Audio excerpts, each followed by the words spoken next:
Hello everybody, I'm Raphael Perry and it's time for some more Freeway Fighter. Last time we won the Blitz race, but at a hefty cost. Our Dodge Interceptor is on the verge of falling apart, to be honest. We got a supercharger to shake and rattle the old thing, and maybe a whole load of plates full of old things like a few days old. Well, maybe a little older than that. Let's hope we can make the journey.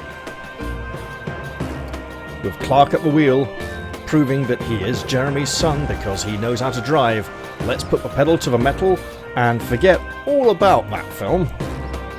You know which one, Galaxy Quest. And continue driving the car along the road. Now that was a reference, a really obscure one. A new Mad Max film recently. A person reviewed it as the entire plot of the film as they drive along the road and then they turn around and drive back along the road the other way again. And that's the entire plot of the film, apparently. It is not long before the green vegetation gives way to more barren terrain with tufts of dry grass dotted on top of the stony brown earth. You soon arrive at the edge of the desert where the road is joined by another main road leading east. We can drive off to the left or keep going south. I think for now we will stay dead ahead and hope to near our destination. The landscape turns to a reddish brown as you drive further into the desert. The road runs south, straight as an arrow, and is virtually clear of abandoned cars. As you drive along, something you recognize catches your eye.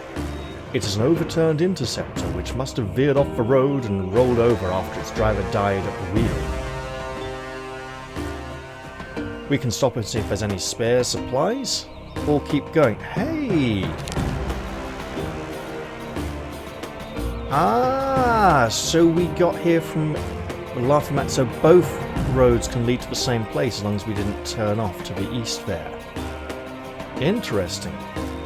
South or west, so that west maybe comes across to here and then redirects southwards. There is one wheel in reasonable condition remaining on the Interceptor. The tyre is flat, but can easily be inflated again with the can of Flat-U-Fix. It does not take long to remove the wheel and store it inside your car. Your own car, so now we have another spare wheel. That's great. If we could get some extra armor plating, that'd be even better. Yeah, misclick and a half. Right. Let's look inside the car before we leave. You'll pull open the driver's door and reach inside to open the glove compartment. Suddenly you hear a rattling sound and realize with horror that you have disturbed the nest of a rattlesnake. The snake strikes and bites your arm, emptying deadly venom poison into your veins. Wow, look, yeah, it's nearly 4 in the morning, okay? If you still possess a pack of medicine from your own medkit, we absolutely do. You run to your car and tear open a pack of medicine from your medkit. Doesn't matter what, just medicine. You inject yourself with snakebite serum and dress the wound. However, the treatment does not increase your stamina. It merely prevents the poison from killing you. You recover sometime later, but are nevertheless weakened by the ordeal, losing 1 skill point and 2 stamina points. With the poison running through his veins and the damage done to his body, and the fact that he's just still alive at all, Clark is now not quite so good at driving a car as he used to be. You walk back to the overturned Interceptor and shoot the snake with vengeful glee. Inside the glove compartment you find a few meters of coiled plastic tubing which you decide to take with you. If that's a vital item, it may have been worth the loss of skill. And we might even be able to recover it if we can rest up somewhere and get a proper rest. With your arm still throbbing painfully, you drive off south again. In your rear-view mirror, you see a motorbike and sidecar steadily closing up on you. The passenger is holding a machine gun mounted on the nose of the sidecar. He reminds you of early pilots with his goggles and leather flying cap. Both men are wearing black scarves over their mouths to keep the wind-blown sand out of their lungs.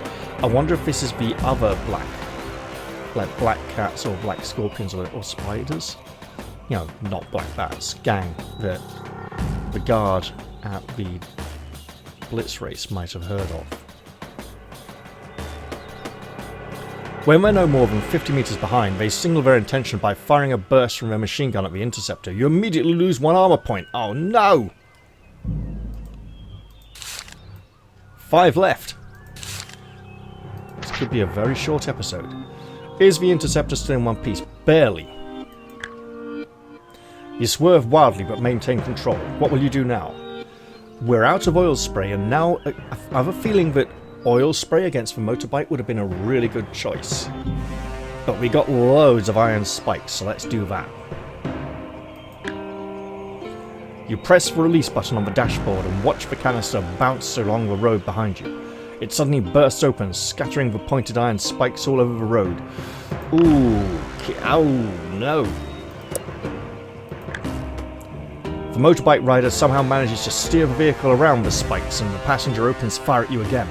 You decide to return fire with the interceptor's machine gun, although the swerving target is hard to hit.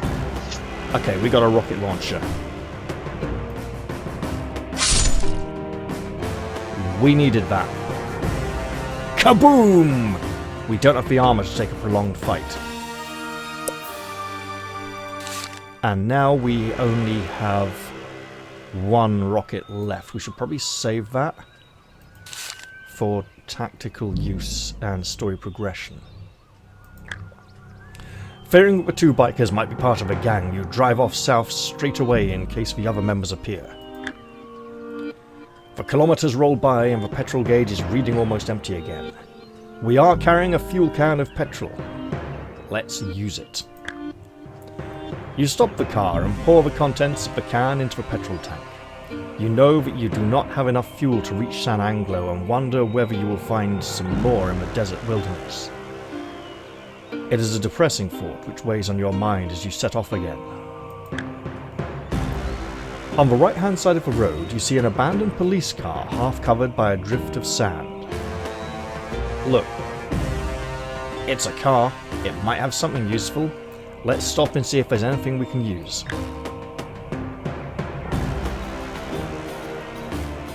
Whoever was driving the car must have taken everything with them when they set off on foot after running out of petrol. You walk around to the back of the car and try to open the boot but find that it is locked. We do not have a crowbar, which must have been available at some point earlier in our quest. Well, then we shall give up and continue the journey south.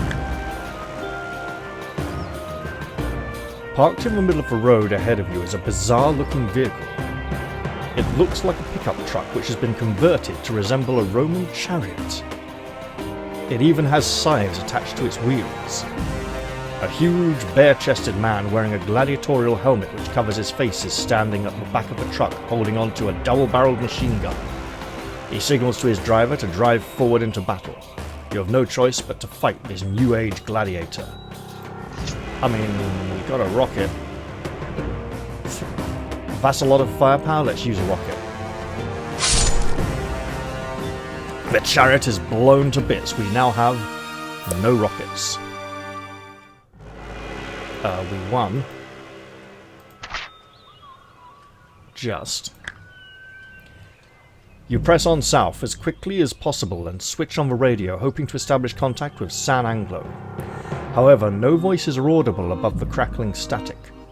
You decide to leave it on anyway in case somebody tries to make contact with you. After driving a further 15 kilometers, you come to another junction in the road. Somebody has left a sign which reads "Engine and Body Repairs" in crude writing and shows an arrow pointing east. Oh, we'd better go that way. I mean, look at the state of this thing. It is knackered. We've got some money, we've got some medicine.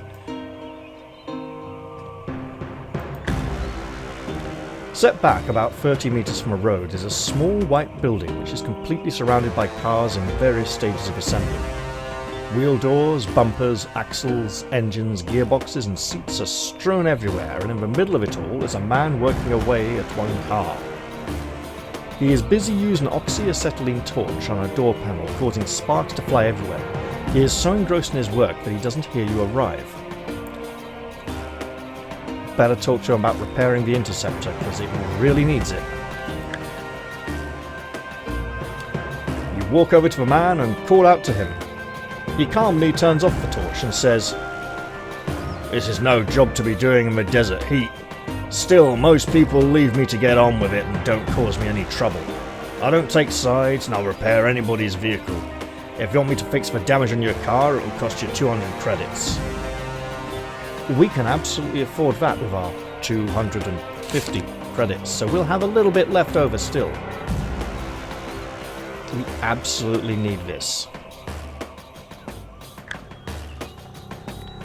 The man works for an hour, welding on extra steel panels and patches up holes where he can. The interceptor looks in a very sorry state, but at least it is better protected. Your interceptor's armor increases by 10 points. We now have a roadworthy vehicle once again, allegedly. You thank the man for his work, pay him and set off east again. He might even marvel at the supercharger if he notices it.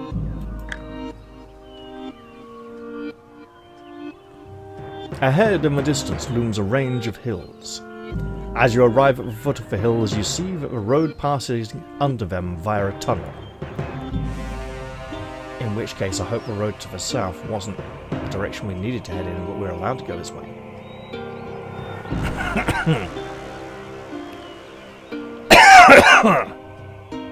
You stop the car and walk up to the bus to see whether or not it can be started and moved out of the way. The driver's door suddenly opens and a masked man jumps down onto the road, pointing a gun at you. To pass through this tunnel, you must either pay me a toll of 200 credits or engage me in a pistol duel, he says in a very matter-of-fact tone. Oh. To pass through this tunnel, you must either pay me a toll of 200 credits or engage me in a pistol duel, he says in a very matter-of-fact tone. Sounds like most people pay with credits. We don't have them. We spent them on car repair. Let's hope we don't need body repair. Ooh, look at him grin. He's been looking forward to this for days, hasn't he? From the time when someone couldn't afford to pay him. The masked man reaches into the cabin of the bus and brings out a mahogany box. Inside are two magnificent pistols. He places one bullet in each hand and says, "Choose your weapon." You pick up one pistol and balance it in your hand to get a feel for its weight. You both then stand back to back and the man tells you to walk 10 paces, turn and fire when ready. Can we walk 10 paces, duck as we turn, and then fire? You breathe in deeply and count out loud for 10 paces walked. You then turn and see the masked man with his pistol pointed straight at you. Both of you fire at once. You must carry out one attack round using the shooting rules. Well, let's shoot. Oh shit. Oh, we're dead. Straight up dead. How did that was? Oh man, seriously. Time slows almost to a stop as you feel the impact of a masked man's bullet pierce your heart. A perfect shot. The man's grinning face, framed in a swirl of gunsmoke, leaves no doubt to the fact that he has bested you. You're not sure if your shot even came close to hitting him. Wavering on the spot, your body goes slack and you drop to the ground. You are dead. Your mission is over. Oh, come on. Is that really going to be it for Clark, the son of Jeremy? Will he truly be remembered only as Clark when we were so close to our goal?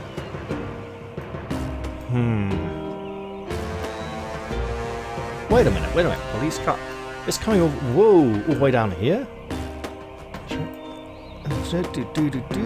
Where the hell are we? Wait.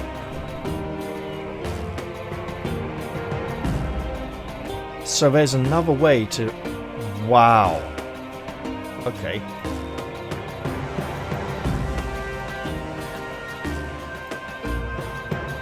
So at this junction, we could have got straight here. So this is how do we? That's a weird loop that doesn't seem to go anywhere. Well, you know what? We've been very well in this playthrough. I think I can go back to the last bookmark and give it one more try. Keep going south. Stop for spares. Look inside for the snake bite. Use medicine. Take the plastic tube. Because I think we're gonna need that to get petrol out of at least one vehicle to continue our quest. One armor. We'll drop the iron spikes for bikers. And they once again make it over, so we'll go to a fight and use a rocket. Truly repeating the pattern. Continue on. Use a petrol. Keep going. Check inside the car. We don't have a crowbar. Fight. Another rocket. Same as before.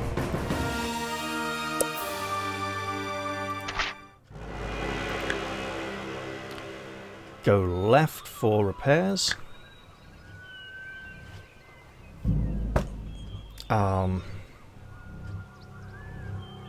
Absolutely repair the vehicle.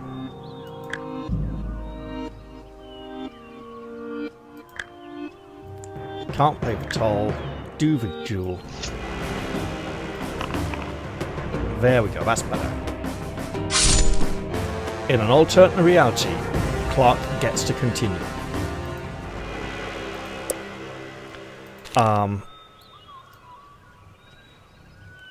I could have off-cameraed that and just, you know, pretend. But the evidence would be all over the map here for any smart-eyed viewers.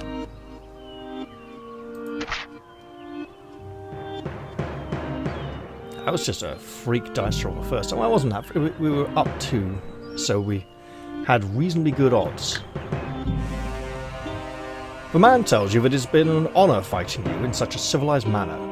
He goes on to say that after the road is passed through a tunnel, it then winds through a twisting canyon and you should be on the lookout for landslides. You thank the man for his advice and drive into the tunnel once he has reversed the bus out of the way. Sure enough, you find yourself driving along the winding road through the canyon. Heeding the man's advice, you keep a wary eye out for falling rocks and drive through the canyon very slowly. Suddenly you hear an ominous rumbling sound ahead. You steer around a sharp bend and see a landslide in progress with rocks and boulders crashing down onto the road. It soon stops and you're able to continue as the road is not completely blocked. The road eventually leads out of the canyon, continuing straight on as far as the eye can see. You check your compass and see that you are travelling south once again. However, you have only driven for a few kilometres when you are forced to stop by a blockade of 2 cars parked across the road. 2 armed men in leather uniforms approach you on foot and tell you that the only way you'll be allowed to drive any further south is to win a speed race along the straight road against their ace driver. If you lose the race, you'll be forced to turn back. Suddenly, a car draws up alongside the interceptor. You recognise the classic car of last century immediately. It is an E-Type Jaguar. Sitting in the driver's seat is a thin man with short black hair. He looks very self-assured and says, "Hi, my name's Leonardi. I used to play ball for the Mets, but now I race cars. Too bad you were driving that old trash can, but good luck anyway." The 2 cars blocking the road are moved aside, and you see several more cars beyond them lining the road. A man appears with a flag ready to start the race. He waves it sharply and the race begins while you are still trying to grasp what is happening. The E-Type screeches away slightly in front of you. "We do have a supercharger that we paid lots of money for, and some medicine. Without it, we may struggle." Due to your supercharger upgrade, your interceptor is faster than it was, increasing the odds that you can cross the finishing line. Okay. With a roll of a 3, we easily catch up with our opponent. You glimpse across at Leonardi, who sneers back at you as he grips the steering wheel. The race is on. You must now make a series of rolls. The more successes you have, the higher chance you have of winning the race. Okay. This is pure random dice rolls. There's not a lot of thought or skill that will go into this. Our car edges further ahead. You grip the steering wheel tightly as the poor quality of the road surface causes it to vibrate, making the car increasingly harder to control. Okay. Looks like we want to roll up. Oh, bugger! You put your foot on the floor and feel the supercharger kicking in, giving you an edge. Let's roll again. We've rolled in the larger portion of the adrenaline is pumping.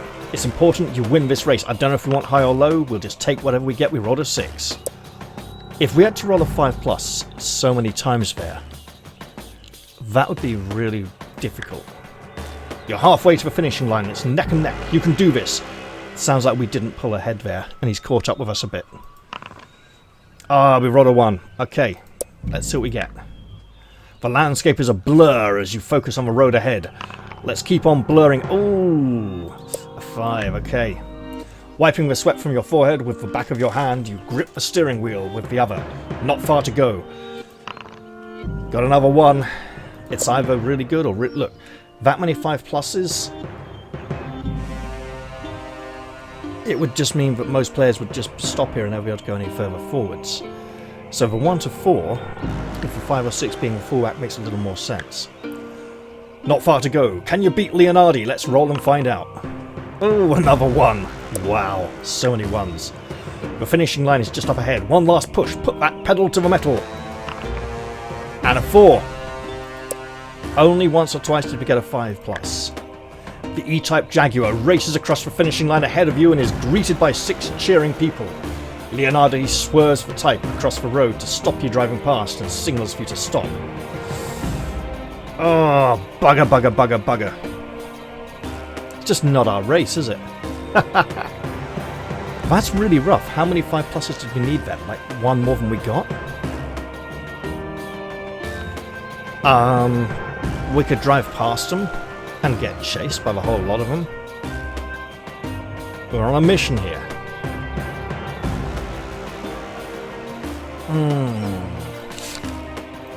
Clark, mate, you didn't do well.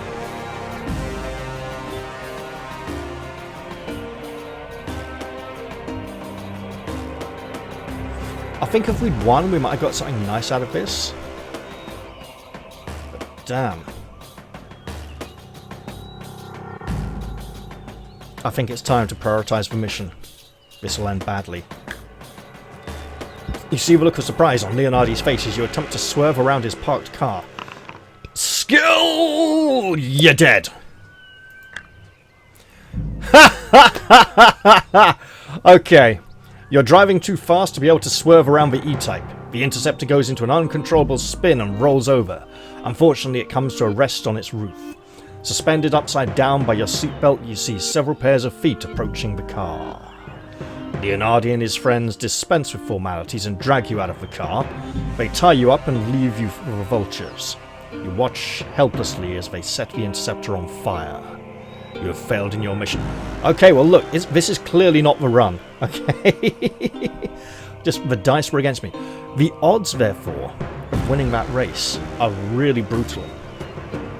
Even with the supercharger. Look.